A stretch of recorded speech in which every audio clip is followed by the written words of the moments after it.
Assalamualaikum warahmatullahi wabarakatuh. Perkenalkan, nama saya Mevi Ulfa Atsilah. Saya mahasiswi jurusan Akuntansi Universitas Andalas tahun 2016. Baiklah, pada kesempatan kali ini saya akan mempresentasikan hasil penelitian saya mengenai pengaruh penerapan e-sistem perpajakan terhadap kepatuhan wajib pajak orang pribadi di Kota Padang.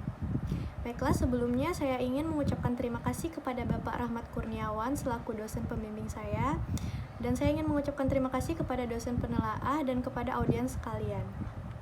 Baiklah, pada kesempatan kali ini saya akan membahas 5 topik, yaitu bab 1 pendahuluan, bab 2 tinjauan pustaka, bab 3 metode penelitian, bab 4 hasil dan pembahasan, bab 5 penutup.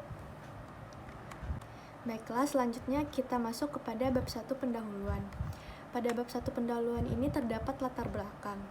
Pajak merupakan sumber pendapatan terbesar bagi negara Indonesia yang memiliki peran penting dalam pembangunan dan pembiayaan seluruh pengeluaran negara. Sebagai sumber pembiayaan negara dan pembangunan nasional, pajak menyumbang hampir 80% dari total penerimaan Indonesia. Pajak dalam pemungutannya membutuhkan partisipasi aktif para pegawai pajak. Yang paling dibutuhkan juga adalah kesadaran dari wajib pajak untuk membayar pajak. Pajak pada dasarnya memiliki kaitan yang penting dengan APBN.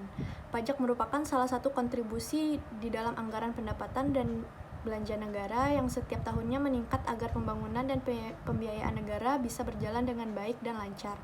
Untuk mencapai target penerimaan pajak, hal yang penting adalah kepatuhan masyarakat maupun badan dalam membayar pajak. Kepatuhan wajib pajak ini meliputi kepatuhan mencatat atau membukukan transaksi usaha, kepatuhan melaporkan kegiatan usaha sesuai peraturan yang berlaku, serta kepatuhan terhadap semua aturan perpajakan lainnya.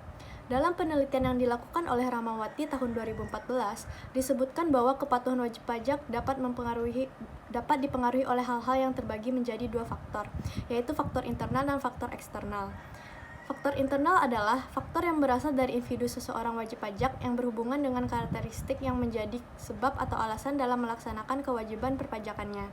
Sebaliknya, faktor eksternal adalah faktor yang berasal dari luar diri seorang wajib pajak, seperti lingkungan atau situasi yang terdapat di sekitar wajib pajak.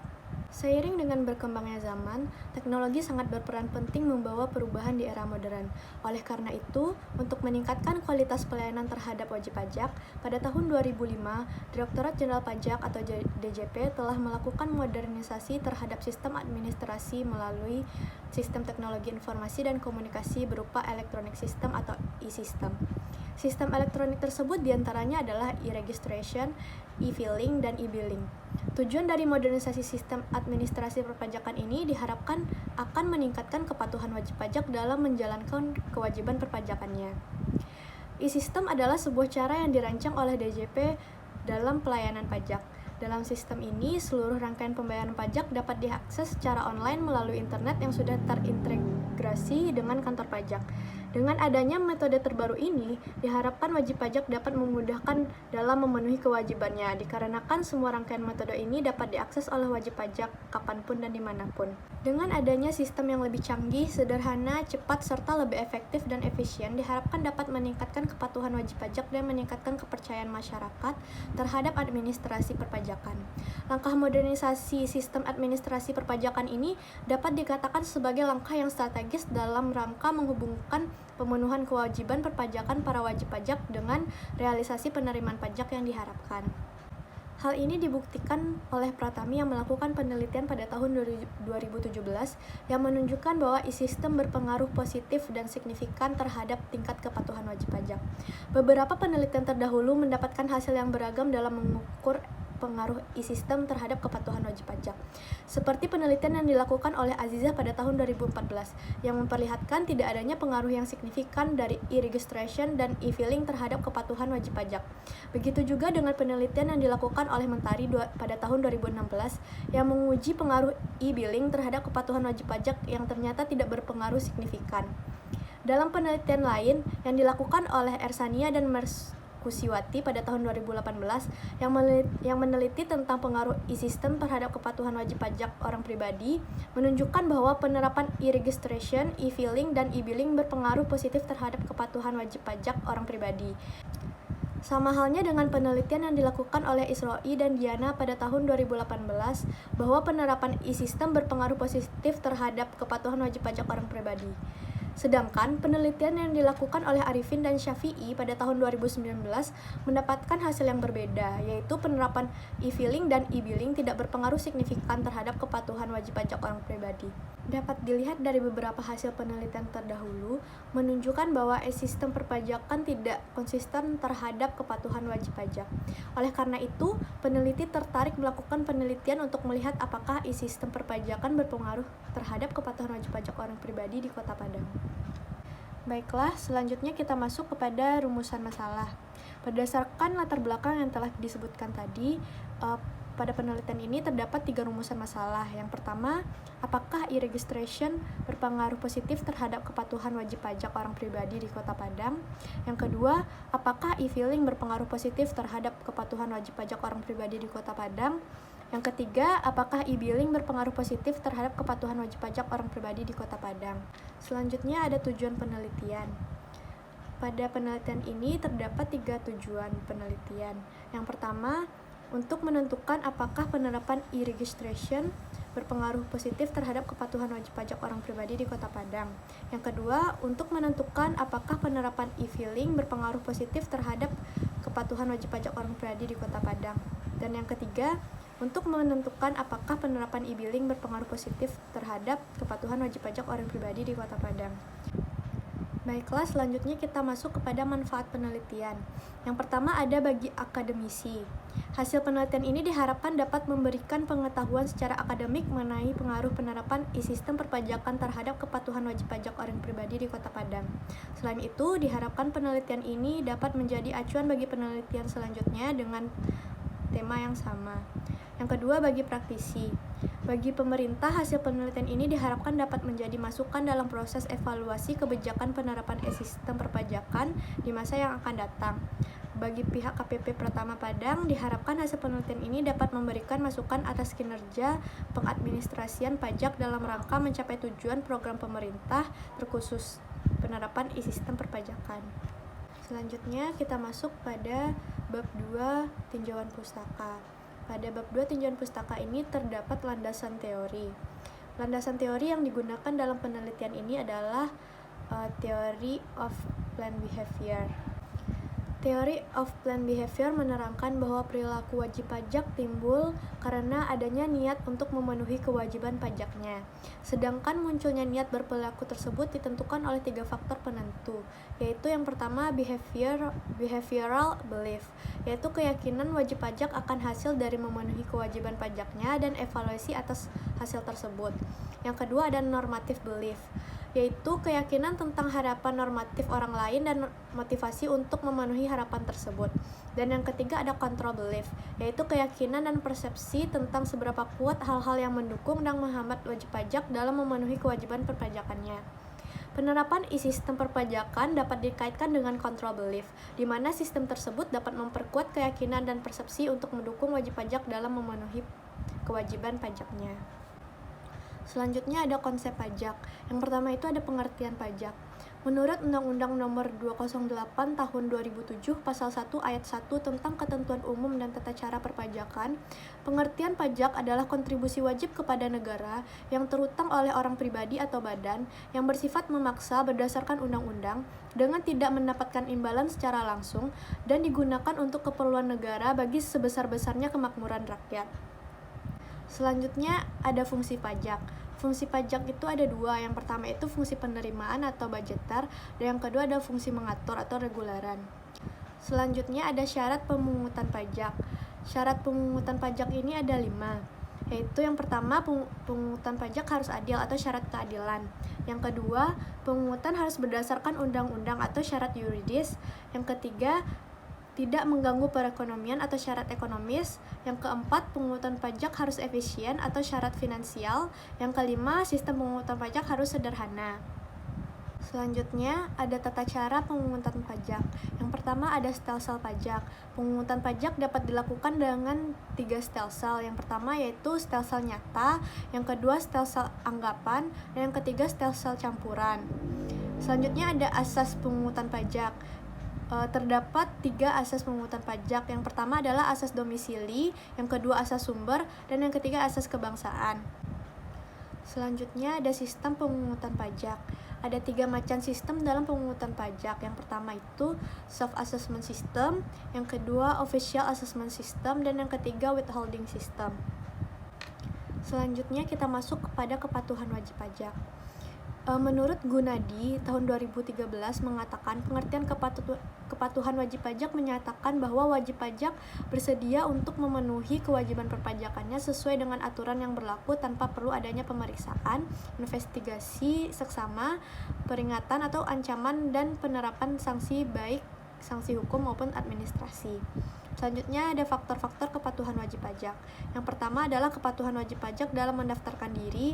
Yang kedua, kepatuhan dalam menyetorkan kembali surat pemberitahuan. Yang ketiga, kepatuhan dalam penghitungan dan pembayaran pajak terhutang. Yang keempat, kepatuhan dalam membayar tunggakan. Selanjutnya ada kriteria kepatuhan wajib pajak.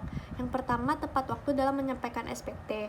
Yang kedua, tidak mempunyai tunggakan pajak untuk semua jenis pajak, kecuali telah memperoleh izin untuk mengangsur atau menunda pembayaran pajak. Yang ketiga, laporan keuangan diaudit oleh akuntan publik atau lembaga pengawas keuangan pemerintah dengan pendapat wajar tanpa pengecualian selama 3 tahun berturut-turut. Dan yang keempat, tidak dipidana karena melakukan tindakan pidana di bidang perpajakan berdasarkan putusan pengadilan yang telah mempunyai kekuatan hukum tepat dalam jangka waktu 5 tahun terakhir. Selanjutnya kita masuk kepada e-sistem perpajakan. Yang pertama ada e-registration. E-registration adalah salah satu produk sistem layanan yang disediakan oleh Direktorat Jenderal Pajak yang berupa perubahan data melalui internet yang terhubung secara online dengan Direktorat Jenderal Pajak. Fungsi dari e-registration ini yang pertama, memberikan kemudahan bagi wajib pajak untuk mendaftar, mengupdate, dan menghapus informasi apapun, kapanpun dan di mana saja. Yang kedua, meningkatkan pelayanan kepada masyarakat dan juga mengefisienkan operasional dan administrasi Direktorat Jenderal Pajak. Yang ketiga, memberikan fasilitas terkini bagi wajib pajak untuk mendaftarkan diri secara online dengan memanfaatkan teknologi internet. Yang keempat, memudahkan petugas pajak dalam melayani dan memproses pendaftaran wajib pajak. Selanjutnya ada e-filing.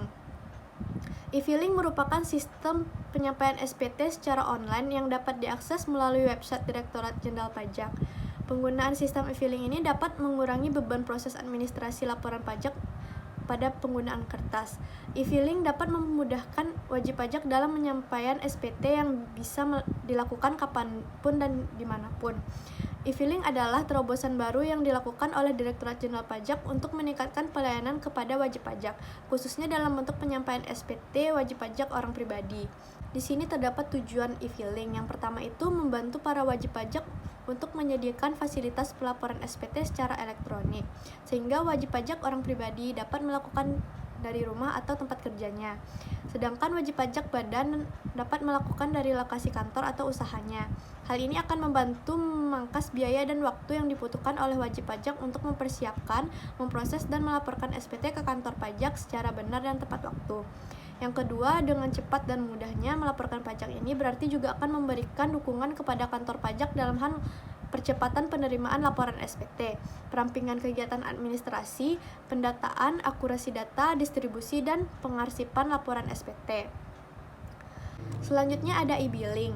E-billing merupakan sistem pembayaran pajak secara online yang menawarkan kemudahan dalam membayar pajak melalui metode secara elektronik dengan segala kelebihannya, yaitu secara cepat, fleksibel, nyaman, dan mudah.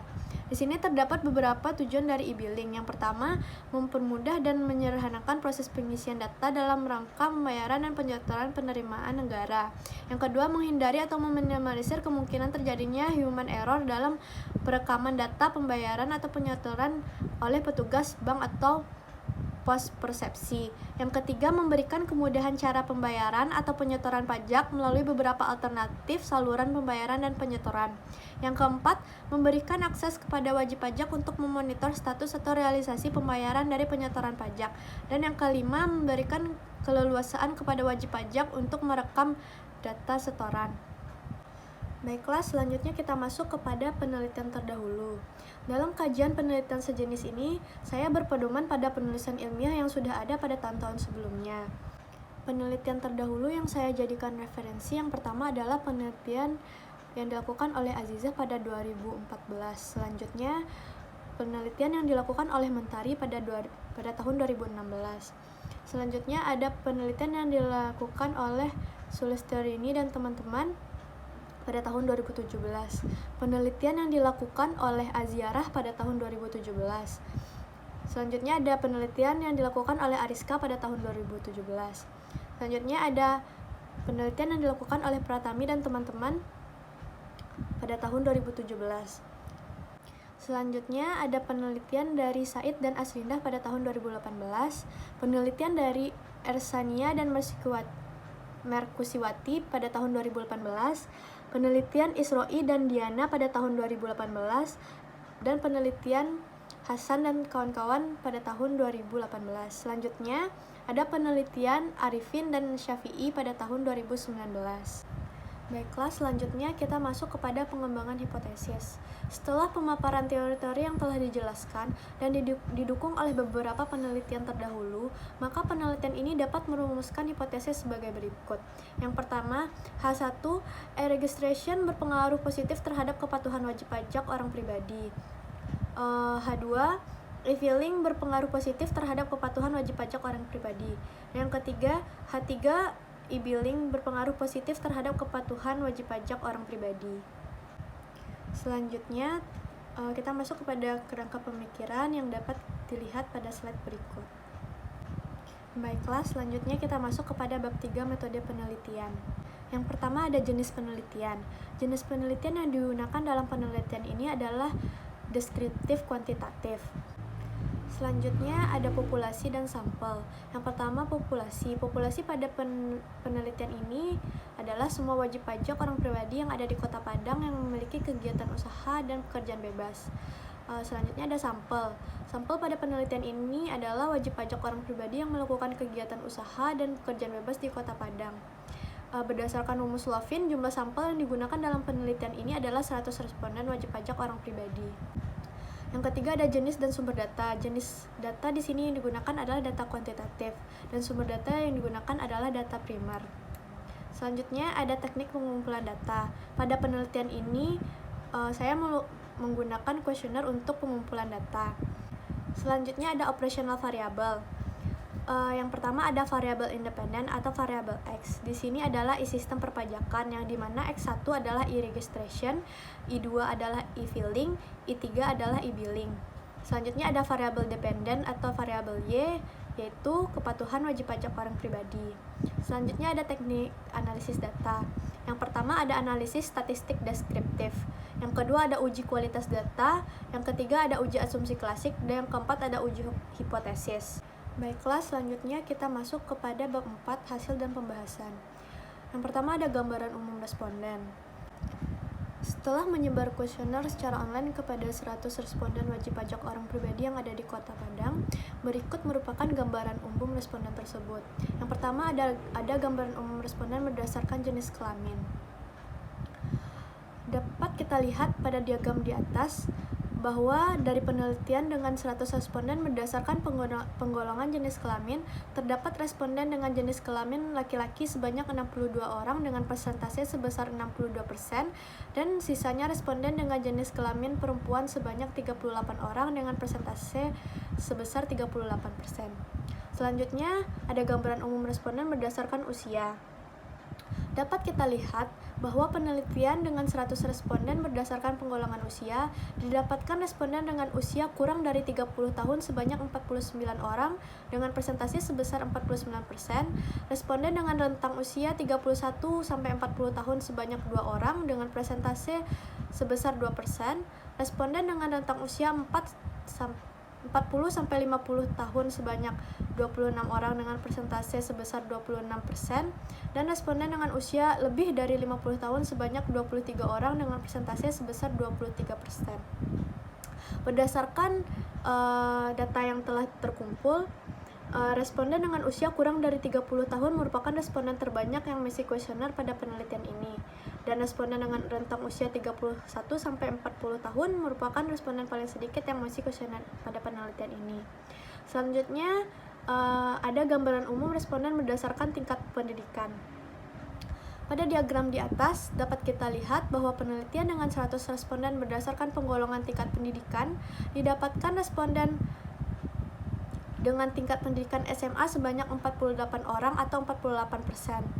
Responden dengan tingkat pendidikan diploma sebanyak 4 orang atau 4%. Responden dengan tingkat pendidikan sarjana sebanyak 38 orang atau 38%, dan responden dengan tingkat pendidikan magister sebanyak 10 orang atau 10%. Dari data di atas dapat kita lihat bahwa pada umumnya responden memiliki tingkat pendidikan SMA yaitu sebanyak 48 orang atau 48%. Selanjutnya dapat kita lihat untuk hasil uji statistik deskriptif. Untuk variabel e-registration memiliki nilai umum sebesar 13 dan nilai maksimum sebesar 25. Sedangkan nilai rata-rata jawaban responden atas pertanyaan tentang variabel e-registration ini adalah 20,98 dengan standar deviasi sebesar 2,975, yang artinya terdapat penyimpangan sebesar 2,975 dari rata-rata yang berjumlah 20,98. Untuk variabel e-filling, terdapat 100 responden dengan nilai minimum sebesar 13 dan nilai maksimum sebesar 25. Dapat kita lihat pada tabel menunjukkan nilai rata-rata jawaban responden atas pernyataan tentang variabel e-filling sebesar 21,53 dengan standar deviasi sebesar 3,122. Yang artinya di sini variabel e-filling terdapat penyimpangan sebesar 3,122 dari nilai rata-rata jawaban responden atas pertanyaan tentang e-filling sebesar 21,53. Selanjutnya, untuk variabel e-billing, terdapat 100 responden dengan nilai minimum sebesar 13 dan nilai maksimum sebesar 25. Nilai rata-rata jawaban responden atas pertanyaan tentang variabel e-billing ini adalah sebesar 21,31 dengan standar deviasi sebesar 3,152. Yang artinya di sini variabel e-billing terdapat penyimpangan sebesar 3,152 dari nilai rata-rata jawaban responden atas pernyataan tentang e-billing sebesar 21,31. Selanjutnya, untuk variabel kepatuhan wajib pajak orang pribadi, dari 100 responden memiliki nilai minimum sebesar 25 dan nilai maksimum sebesar 45. Dengan nilai rata-rata jawaban responden atas pernyataan tentang kepatuhan wajib pajak orang pribadi sebesar 37,65, standar deviasi variabel kepatuhan wajib pajak orang pribadi sebesar 5,972. Yang artinya di sini, variabel kepatuhan wajib pajak orang pribadi terdapat penyimpangan sebesar 5,972 dari nilai rata-rata jawaban responden atas pernyataan tentang kepatuhan wajib pajak orang pribadi tersebut sebesar 37,65. Selanjutnya kita masuk uji kualitas data. Uji kualitas data ini ada yang pertama uji validitas. Berdasarkan taraf signifikan sebesar 0,05 dan jumlah responden 100, maka nilai R-tabel pada penelitian ini adalah 0,195. Dari hasil uji validitas dapat kita lihat pada kolom Pearson correlation tidak terdapat nilai negatif dan semua lebih besar dari nilai R-tabel. Maka dapat disimpulkan bahwa variabel e-registration, e-filling, e-billing, dan kepatuhan wajib pajak orang pribadi ini adalah valid. Selanjutnya kita masuk uji reliabilitas. Uji reliabilitas ini bertujuan untuk melihat apakah data memiliki konsistensi jika pengukuran dilakukan secara berulang. Dasar pengambilan uji reliabilitas ini adalah Cronbach alpha. Kuesioner dikatakan reliable apabila nilai Cronbach alpha-nya lebih dari 0,60. Nah, dari tabel di atas dapat kita lihat bahwa nilai Cronbach alpha variabel dalam penelitian ini bernilai lebih dari 0,60. Maka dapat disimpulkan bahwa variabel dalam penelitian ini adalah reliable. Selanjutnya kita masuk kepada uji asumsi klasik. Yang pertama ada uji normalitas. Uji normalitas dapat dilihat pada Kolmogorov-Smirnov test, yaitu dengan melihat nilai assign signifikan. Pada tabel dapat kita lihat nilai Kolmogorov-Smirnov test sebesar 0,081 dan assign signifikan sebesar 0,105. Ini menunjukkan nilai signifikan lebih besar daripada 0,05. Dari hasil ini dapat disimpulkan bahwa data pada setiap variabel berdistribusi normal. Selanjutnya ada uji multikolinearitas. Pengujian ini dapat dilakukan dengan melihat nilai tolerance inflation factor atau VIF pada model regresi. Pada tabel di atas dapat kita simpulkan bahwa variabel independen yang terdiri dari variabel e-registration, e-filing, dan e-billing mendapatkan hasil bahwa nilai toleransinya lebih besar dari 0,1 dan nilai VEF-nya lebih kecil dari 10. Oleh karena itu dapat kita simpulkan bahwa tidak terdapat adanya multikolinearitas antara variabel independen. Selanjutnya ada uji heteroskedastisitas. Dari hasil uji heteroskedastisitas ini kita lihat pada gambar, terlihat bahwa titik-titik menyebar tanpa pola yang jelas, dan titik-titik tersebut terletak di atas maupun di bawah angka 0. Maka dapat disimpulkan bahwa tidak terjadi gejala heteroskedastisitas. Selanjutnya ada uji autokorelasi. Uji autokorelasi ini bertujuan untuk menguji model regresi di mana variabel dependen tidak berkorelasi terhadap dirinya sendiri. Pada tabel di atas dapat kita lihat bahwa nilai Durbin-Watson adalah 1,640, yang berarti nilai tersebut lebih besar dari 1 dan lebih kecil dari 3, sehingga dapat disimpulkan bahwa tidak terdapat autokorelasi. Selanjutnya kita masuk kepada uji hipotesis. Yang pertama ada analisis regresi linear berganda. Analisis regresi linear berganda dalam penelitian ini bertujuan untuk menguji pengaruh variabel independen terhadap variabel dependen. Hasil pengujian terhadap koefisien regresi linear berganda menghasilkan model seperti berikut, yaitu Y sama dengan 6,190 ditambah min 0,084 X1 ditambah 1,011 X2 ditambah 0,537 X3 ditambah E, di mana Y adalah kepatuhan wajib pajak orang pribadi, X1 adalah e-registration, X2 adalah e-filing, X3 adalah e-billing, dan E adalah error term. Dari persamaan di atas dapat kita simpulkan bahwa pada nilai konstanta diperoleh nilai sebesar 6,190. Hal ini menunjukkan apabila semua variabel bebas bernilai 0, maka variabel terikat akan bernilai positif sebesar 6,190. Yang kedua, nilai koefisien regresi variabel e-registration bernilai negatif sebesar 0,084. Hal ini menunjukkan jika variabel e-registration naik satu satuan dengan asumsi variabel lain tetap, maka akan menurunkan kepatuhan wajib pajak orang pribadi sebesar 0,084. Yang ketiga, nilai koefisien regresi variabel e-filing bernilai positif sebesar 1,011. Hal ini menunjukkan bahwa jika variabel e-filing naik satu satuan dengan asumsi variabel lain tetap, maka akan meningkatkan variabel kepatuhan wajib pajak orang pribadi sebesar 1,011. Yang keempat, nilai koefisien regresi variabel e-billing bernilai positif sebesar 0,537. Hal ini menunjukkan bahwa jika variabel e-billing naik satu satuan dengan asumsi variabel lain tetap, maka akan meningkatkan variabel kepatuhan wajib pajak orang pribadi sebesar 0,537. Selanjutnya ada uji koefisien determinasi. Pada tabel di atas dapat kita lihat bahwa angka R² sebesar 0,554 menunjukkan kemampuan variabel independen dalam menjelaskan kondisi variabel dependen sebesar 55,4%, sedangkan 44,6% dijelaskan oleh variabel lain di luar penelitian. Selanjutnya ada uji statistik T atau uji parsial.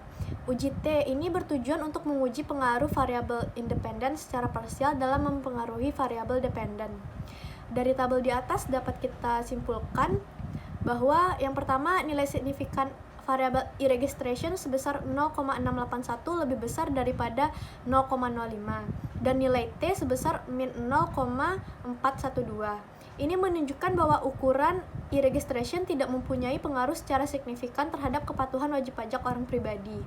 Yang kedua, nilai signifikan variabel e-filing sebesar 0,000, lebih kecil daripada 0,05 dan nilai T sebesar 4,233.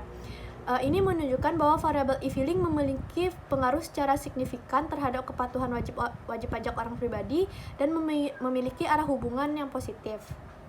Selanjutnya, nilai signifikan e-billing sebesar 0,018 lebih kecil daripada 0,05. dan nilai T sebesar 2,405. Ini menunjukkan bahwa variabel e-billing memiliki pengaruh secara signifikan terhadap kepatuhan wajib pajak orang pribadi dan memiliki arah hubungan yang positif. Selanjutnya ada uji statistik F atau uji simultan. Uji statistik F ini bertujuan untuk mengetahui apakah variabel independen secara keseluruhan mempunyai pengaruh terhadap variabel dependen. Dari tabel di atas dapat kita lihat bahwa model regresi pada penelitian ini mempunyai nilai signifikan sebesar 0,000 yang lebih kecil daripada 0,05. Nilai F hitung sebesar 39.872 yang dimana nilai tersebut lebih besar daripada nilai F tabel. Untuk penelitian ini nilai F tabel adalah 3,09 untuk jumlah sampel 100. Hal ini berarti terdapat pengaruh variabel e-registration, e-filing, dan e-billing terhadap variabel kepatuhan wajib pajak orang pribadi secara bersama-sama. Selanjutnya kita masuk kepada bab 5 penutup. Yang pertama ada kesimpulan. Berdasarkan hasil dari analisis serta pembahasan yang telah diuraikan pada bab 4, maka kesimpulan yang didapat adalah sebagai berikut. Yang pertama, penerapan sistem e-registration tidak berpengaruh terhadap kepatuhan wajib pajak orang pribadi. Pada dasarnya, wajib pajak orang pribadi mendaftarkan diri guna mendapatkan NPWP merupakan tahap awal dalam menunaikan kewajiban perpajakannya. Pada tahap awal ini, wajib pajak orang pribadi belum terikat dengan kewajiban perpajakannya, sehingga wajib pajak orang pribadi bebas memilih untuk mendaftarkan dirinya, baik itu secara online, menggunakan e-registration, atau datang langsung ke KPP yang ada di Kota Padang. Yang kedua, penerapan sistem e-filing berpengaruh positif terhadap kepatuhan wajib pajak orang pribadi. Hal ini menunjukkan bahwa dengan adanya penerapan e-filing, memudahkan wajib pajak orang pribadi yang ada di Kota Padang dalam melaksanakan kewajibannya. Wajib pajak orang pribadi akan lebih mudah menyampaikan atau melaporkan kewajiban perpajakannya tanpa harus datang ke kantor pajak. Dan di sisi lain, sistem e-filing ini dapat meminimalisir penggunaan kertas. Yang ketiga, penerapan sistem e-billing berpengaruh positif terhadap kepatuhan wajib pajak orang pribadi. Hal ini menunjukkan bahwa dengan adanya sistem e-billing ini mempermudah wajib pajak orang pribadi yang ada di Kota Padang dalam melakukan kewajiban perpajakannya. Wajib pajak orang pribadi dapat melakukan pembayaran pajak kapanpun dan dimanapun, dan juga dapat meningkatkan keamanan dalam melakukan transaksi perpajakan. Selanjutnya ada keterbatasan penelitian. Dalam melakukan penelitian ini terdapat beberapa keterbatasan. Di antaranya, yang pertama, sulitnya mendapatkan responden yang mau mengisi kuesioner dikarenakan keterbatasan waktu dan keadaan. Yang kedua, peneliti tidak dapat mendampingi responden dalam mengisi kuesioner dikarenakan penyebaran kuesioner dilakukan secara online, sehingga masih ada kemungkinan kelemahan-kelemahan yang ditemui, seperti jawaban yang kurang objektif serta pertanyaan yang kurang dipahami oleh responden, sehingga berpotensi menimbulkan bias yang menyebabkan hasil penelitian ini tidak mencerminkan hasil yang sesungguhnya. Selanjutnya, saran. Dari hasil analisis dan penelitian yang telah dilakukan oleh peneliti, maka saran yang dapat diambil untuk penelitian selanjutnya adalah yang pertama, bagi peneliti selanjutnya diharapkan agar dapat melakukan perencanaan penelitian yang lebih baik lagi. Yang kedua, sebaiknya sebar kuesioner secara langsung agar dapat mendampingi responden dalam mengisi kuesioner, sehingga hasil yang diperoleh dapat mencerminkan hasil yang sesuai dengan yang diharapkan. Baiklah, sekian presentasi dari hasil penelitian saya. Apabila terdapat kesalahan dan kekurangan, saya mohon maaf. Assalamualaikum warahmatullahi wabarakatuh.